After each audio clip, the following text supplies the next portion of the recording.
Hey, Robin. Hi, good morning. What time is it for you over there in London? That is a very good question. I don't have a watch, but I'm thinking it's around 3 or 4 in the afternoon. Oh, okay, so you're not up bright and early. No, absolutely not. How are you? I'm well. How are you doing? Very well. So, I was wondering, has anyone do you think anyone has that potential to have the iconic status of Marilyn Monroe today? Do you know what? I don't think so. I think her icon was so much to do with her mystery. The fact that we didn't know everything about her. We didn't know the intricacies. You saw her on screen, and then you saw her in magazines, and now stuff has filtered out about her life through biographies and people. But nowadays, I feel sort of with Twitter and the internet. In fact, Michelle made this point at a press conference recently about how celebrities change. Is you can see, you can see these great equivalent icons now sort of shopping at Whole Foods and doing their washing and doing that, and that kind of removes that sort of otherworldly thing that made icons of a different era into that sort of extraordinary, untouchable thing. So I feel like it doesn't really exist anymore, no. What have you experienced that might have come close to sort of that mentality of celebrity As in craziness? meeting people. That's very interesting. I met the Queen once, and at a polo match, and I suppose that was probably one of the most extraordinary, odd, brilliant moments, and sort of how it was sort of bowing and not quite feeling comfortable about what one has to do because sort of etiquette, we're not so good with etiquette anymore, and so that was sort of odd. But it remains with me. I suppose that was the closest, and she is I was going to say she is the queen of enigma. The queen is she has such sort of grace in the way she holds herself. So, and one knows very little about her life outside. So that was an extraordinary moment. Now, of course, you're playing a character that the book was written by. The author is based on Indeed. him.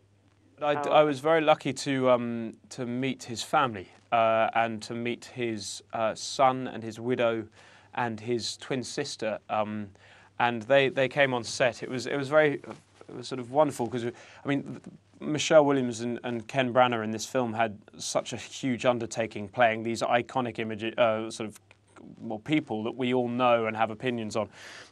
I sort of thought that I got off quite scot-free playing this man that we didn't know a huge amount about. But there was a moment when we were on set and I was introduced by the director to his family, and that was a sort of terrifying but lovely moment. They were a wonderful group of people and really generous group of people. So yeah. Did you and Michelle Williams stay in character when you weren't filming? No, no. That's not how I work. I think it's very difficult to work in that way.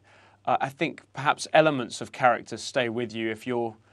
I always remember an ex-girlfriend of mine always being really irritated when I would come back from doing a job. I remember I played a guy, an adopted Native American Indian in a film called Yellow Handkerchief with Kristen Stewart. My character was always kind of gesticulating and being odd, and I would come back from having shot that, and some of those sort of things would still be there, and she'd be like, all right, put that one to bed, that one can go away. So occasionally sort of physical things perhaps remain with you, but I'm not someone that stays in So you didn't character. go searching for an older woman after when you weren't shooting? No, I didn't. I Although, mean, no. yeah, Michelle Williams' Marilyn is playing the ultimate cougar in this film. Your character is 20 years old or something? He's 23. He's 23. There's a line in the film in which he pretends to be 24, but actually he's 23. He's sort of trying to be older than he is to impress her. Did you think about, sort of the English charm and possibly that might have been one of the reasons why Marilyn was attracted to him? Yeah, I think that he certainly came from one of these sort of a family, and he had a very privileged upbringing and was sort of very polite and had also grown up. His father was a great art historian and was great friends with Margot Fonteyn and Vivian Leigh and Sir Laurence Olivier. So he'd grown up surrounded by these extraordinary people, and I think he had a wonderful ease with them. And we were lucky enough to meet some of the people who worked on The Prince and the Showgirl, and they all said that Colin Clark had a great charm to him. And that was something that was sort of, I mean, one tries not to sort of play charm because it's quite irritating, I think. But in this film, I feel like Colin's role is to be the cipher and the sort of eyes through which the audience go on this dream and sit there going, well, what would I do in this situation? And so it was trying to find a mixture of things, I think. Well, before I let you go, I have to ask you about the skinny dipping scene. Describe what that was like to shoot. It was really cold. It was so cold, really cold. I mean, genuinely, I've wiped the memory of it. It was like, I just remember, my last memory of it is Michelle and I in a little tepid bath because we weren't allowed to be put into a hot bath because otherwise they thought our blood temperature would change so much that we would pass out. So it was, unfortunately, it's meant to be a bucolic summer's day in England. It was actually shot in late November, and although the sky is blue, it was brilliantly cold. But in some ways, it was great because you couldn't really think too much about the acting. You just sort of you got on and did it. And you had to warm each other up, really warm each other up. Exactly. No, well, she was such a trooper that I felt like I couldn't do any complaining there.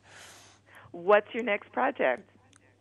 My next project is I did a thing called Birdsong, which is a television piece about a very sort of famous English book about the First World War, a love story in the First World War with Clémence Poésy, and then I'm doing the adaptation of Les Miserables, the film of Les Miserables, the musical, the Broadway musical. So that's cool. what I'm going on to next. Yeah.